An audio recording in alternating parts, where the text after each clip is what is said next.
Michael Steele, let me play you more of State Representative Jasmine Crockett. And this is what she's asking Washington Democrats, the president, and the Democratic-controlled United States Senate to do.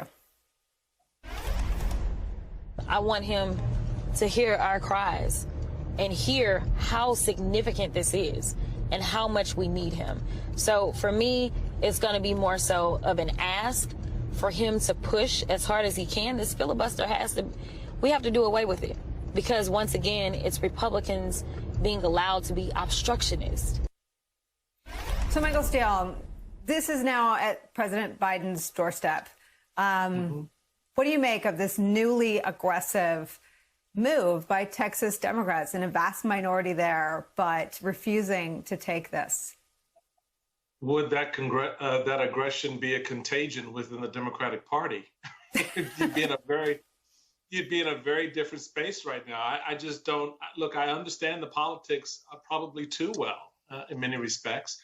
What I don't understand is why there doesn't seem to be a response to minority rule. Mitch McConnell is acting as if he is still the Speaker or the Majority Leader of the Senate. Kevin McCarthy and the Republicans in the House feel that they've got, the margin is close enough that, he can de facto gum the works up there. Use the system against itself. And that's what these legislators are doing in Texas. They're using the system against itself.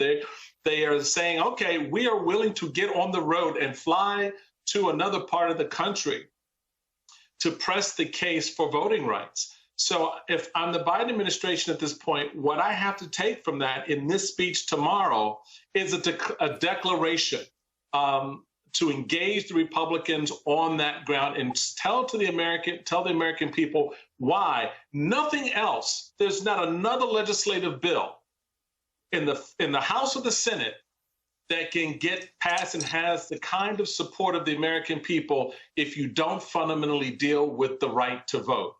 Because at the end of the day, it doesn't matter if you pass an infrastructure bill. It doesn't matter if you pass all these other bills, because back at home, right, those citizens are watching their constitutional right, not your constitutional right to have a pothole filled, but your constitutional right to have a vote stripped away systematically by the minority party. And you either are going to step up and push up against that and shut it down, or you're not. And that's what the Texas legislators, the Democratic legislators, are saying right now by this move to Washington is like, y'all need to shut this down now. We're doing our part. Claire, you've been really clear on this show that there's nothing that will force the Democrats to abandon the filibuster because it's more than Joe Manchin and Kyrsten Sinema who like it. I've respectfully pushed back that Joe Manchin and Kyrsten Sinema are the kind of folks who won't win again. I mean, if these voter suppression laws are going to hit red state Democrats first and hardest, do you think the Democratic state representatives are changing the landscape at all on which the filibuster fight is being waged? Well, let's just assume it is just Joe Manchin and Kyrsten Sinema. The question is, can Joe Biden change their minds? And I guarantee you there have been conversations, and I don't think their minds have been changed.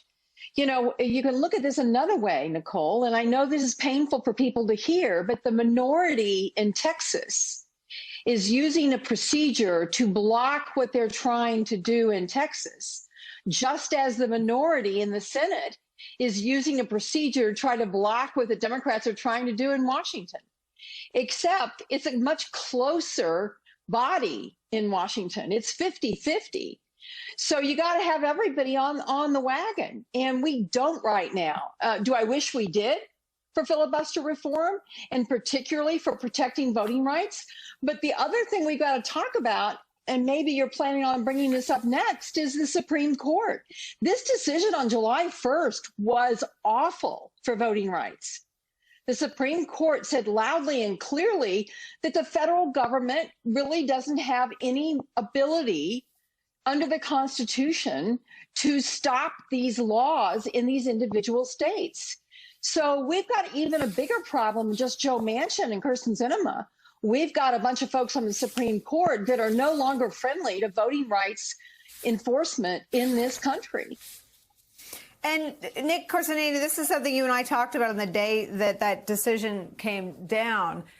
It makes the "we'll just let Mark Elias fight it" strategy almost moot. I mean, I think that the Georgia case is the one state law that Merrick Garland has involved himself in. Justice Furman has sued. And in the wake of the Supreme Court decision, I think what Claire is saying is those legal challenges become all the more difficult. Doesn't that argue even further for federal legislation? Well, I think that's certainly what you're hearing from some voting rights groups and civil rights groups who have, been meeting with the White House, with the staff level, meeting with with Vice President Harris, and they view this as a truly existential threat, and that even if the Supreme Court did rule as it did in Brnovich and did make it harder for both states and the DOJ to sue and to, knock down restrictive voting legislation and signal to Congress as well that, if you do pass voting legislation at the federal level, it's going to probably have to come through us as well.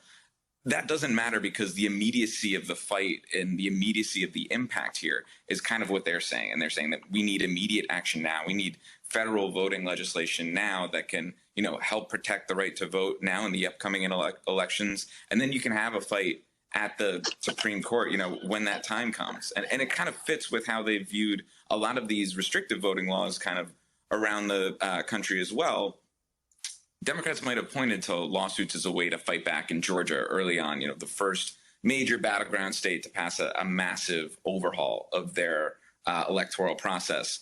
And, lawsuits came almost immediately. But throughout history, those voting rights lawsuits take years to finish and to work their way through courts until there's a resolution, whether, for or against a certain bill. So they were already looking at least a midterm election where there would be new voting laws, where voters would face greater barriers to access their ballot, where there could be new partisan power grabs. So I think the immediacy of everything, at least from a voting rights and a civil rights perspective, means that they just need this action now. And the court's certainly something you have to think about, but it's not the first thing.